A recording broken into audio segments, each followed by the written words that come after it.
कोई गलत टिप्पणी उनके बारे में करना नहीं चाहता। अगर आपका टिकट कटने की स्थिति पैदा हो रही है तो आखिर ऐसा हो क्यों रहा है? अगर मैं शहर का विधायक होता और मैं लगातार 10 साल शहर पर राज कर रहा होता, अगर हम रुद्रपुर शहर के आंकड़ों को देखें तो रुद्रपुर शहर ने पाया क्या है और खोया क्या है। यहाँ पर हमारे साथ अनिल जी जुड़ रहे हैं, जो कि लगातार रुद्रपुर के व्यापारियों के बीच में संपर्क में रहते हैं। इस बार लगातार जो विधानसभा का चुनाव हो रहा है और रुद्रपुर सीट जो है हॉट सीट मानी जा रही है, और हम जो ये इस चौराहे पे पहुंचे हुए हैं, यहीं से राजकुमार ठुकराल ने अपने राजनीतिक करियर की शुरुआत करी थी। और यहाँ पर जो है व्यापारी हैं, उनकी अलग अलग राय है। आपकी क्या राय है, आप किस नजरिए से देखते हैं इसको?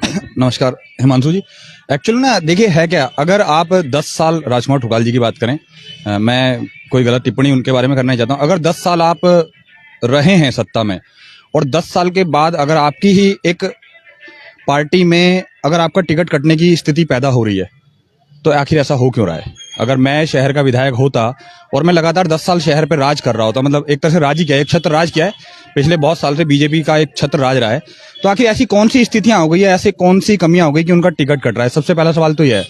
दूसरी चीज है ना, मैं आपको एक बात बताता हूँ, पिछले 10 साल में अगर हम रुद्रपुर शहर के आंकड़ों को देखें तो रुद्रपुर शहर ने पाया क्या है और खोया क्या है? पाया क्या है? पाया तो रुद्रपुर शहर ने कुछ है ही नहीं।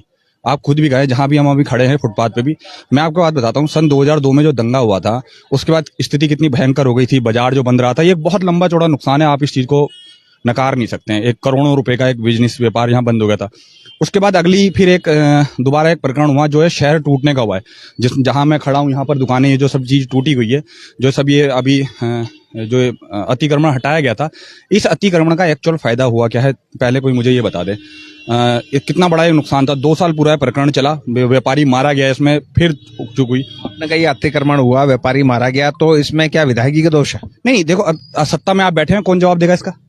अगर भाई मेरे घर का मुखिया मैं हूँ, इस समय विधानसभा चुनाव की बात हो रही है और व्यापारियों के आप व्यापार टूटने की बात कर रहे हैं, तो इसमें आप किसको दोषी मानते? सत्ताधारी दोषी है ना सर, किसने तोड़वाया ये? तो काबिज राजकुमार ठुकराल। हाँ तो फिर निश्चित आपने ना निश्चित तौर पे देखो, मैंने क्या कहा, मुखिया से सवाल पूछा जाएगा, जवाब मुखिया को ही देना पड़ेगा, आपको ही जवाब। मैं एक चीज कहना चाहता हूँ ना, आप रुद्रपुर की जनता की बात करें, हुआ क्या है? देखो कोविड आया, फिर जनता ने झेला, फिर दोबारा आया, आज फिर लॉकडाउन की स्थितियां बनी है, तो ये सब चीजें हैं। मतलब अगर रुद्रपुर शहर इतना कुछ खो चुका है कि उसकी कोई गिनती नहीं की जाए, मेरे ख्याल में एक स्टेट के लायक जितनी धनराशि और रुद्रपुर अकेले शहर ने इस चीज की मार को झेला है। अब रुद्रपुर शहर को मिला क्या, आप ये बताओ ना मुझे। जो ये फुटपाथ आज टूटा हुआ है, जिसकी वजह से ये शहर चौड़ा हुआ है, इस फुटपाथ पे कोई आदमी 100 मीटर चल के दिखा दे मुझे, इसका फायदा क्या है? आप मुझे बताइए। पूरे शहर में पानी भर गया है, जरा सी बरसात होती है, लोगों का करोड़ों रुपए का फिर नुकसान है।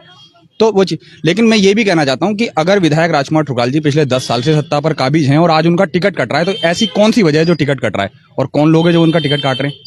कहीं ना कोई कुछ तो कमियां हैं, वो कमियां क्या हैं वो बताएं सरकार हमें, कि ऐसा क्यों हो रहा है? आखिर ऐसी क्या वजह है कि 10 साल सत्ता में रहने के बावजूद, हिंदू हृदय सम्राट होने के बावजूद, मोदी की लहर होने के बावजूद, ठीक है, हर चीज आपके सपने, आप सबसे ज्यादा बहुमत में आप आए हैं, सबसे बड़ी सीट आपने जीती है, तराई के शेर को आपने हराया, उसके बावजूद आपका टिकट कट रहा है आज।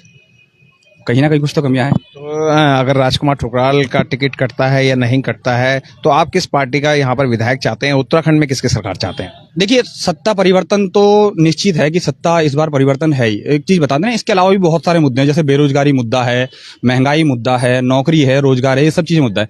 सत्ता परिवर्तन तो होना ही होना है। लेकिन मेरा ना मैं पार्टी के, देखिए मैं आज कांग्रेस में काबिज हूँ, इसलिए मैं कांग्रेस के फेवर की बातें कर दूं तो फिर ये नाइंसाफी होगी। अगर आप एक आम आदमी के नागरिक से मुझसे पूछ रहे हो, मैं ये चाहता हूं कि शहर को अब एक अच्छे नेतृत्व की जरूरत है, एक ऐसे इंसान की जरूरत है, ऐसे पढ़े लिखे एक उम्मीदवार की जरूरत है जो शहर के लिए विकास का काम करे, ठीक है, जो इस तरीके से काम करे, जो आगे यूथ के बारे में बात करे, जो ये चीजें हमें समझाए कि आगे काम किस तरीके से होगा, शहर में विकास के काम होते हैं। अब देखिए, एक आपको बात बताता हूँ, बड़ी मुझे अजीब सी बात लगती है कि आपकी विधानसभा में दूसरी विधानसभा का एक विधायक आके अपने पिताजी के नाम से हॉस्पिटल बनवा देता है।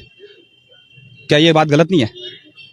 आप इसको गलत मानते हैं? नहीं, निश्चित तौर पे गलत है। अगर मैं मेरे यहाँ का विधायक हूँ तो इसमें दूसरे यहाँ का विधायक, तो इसमें तो सबसे पहले जो बात करी जाएगी तिलकराज भेड़ जी की, तो उनका एक सपना था कि रुद्रपुर में एक मेडिकल कॉलेज बने, और आप कह रहे हैं कि जो क्षेत्रीय विधायक हैं उसके अलावा जो राजेश शुक्ला जी, उनके पिताजी के नाम पर उसका नाम रख दिया जाता है, तो ये कहाँ से गलत है और कहाँ तक आपकी जो आप बात कर रहे हैं सवाल देखिए, सवाल में ही जवाब छुपे होते हैं। मैंने सवाल ये नहीं कहा कि गलत है, मैं स्पष्ट करें। स्पष्ट करता हूँ। मैं कहता हूँ देखो, अगर मैं यहाँ का रुद्रपुर शहर का विधायक हूँ और मेरी विधायक निधि में कोई दूसरा विधायक आके काम करवा जाता है और वो उसका क्रेडिट ले जाता है, इसको जो है कि नाकामी मानते हैं आप? निश्चित रूप से ये हमारे, देखिए ये हमारे विधायक जी की कमी है कि अगर ये होता क्या कि राजकुमार ठुकराल जी इस चीज की लड़ाई लड़ते और वो इस चीज को बनवाते तो मैं इस चीज को निश्चित तौर पे उनकी तरफ। अब देखो एक चीज आप, मैं बात बताता हूँ आपको।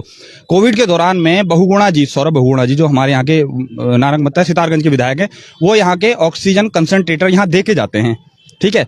और बीजेपी वाले चलाते हैं कि हम बहुगुणा जी का ये उपकार कैसे वो करेंगे, उतारेंगे। निश्चित तौर पे शर्मिंदा होकर कि आपके विधायक ने काम नहीं किया, आज 4 विधानसभा का विधायक आगे कंसंट्रेटर देके जा रहा है, मतलब ये फेलियर नहीं है। आपकी नजर में राजकुमार ठुकराल पूरी तरीके से नाकाम विधायक है, कह सकते हो।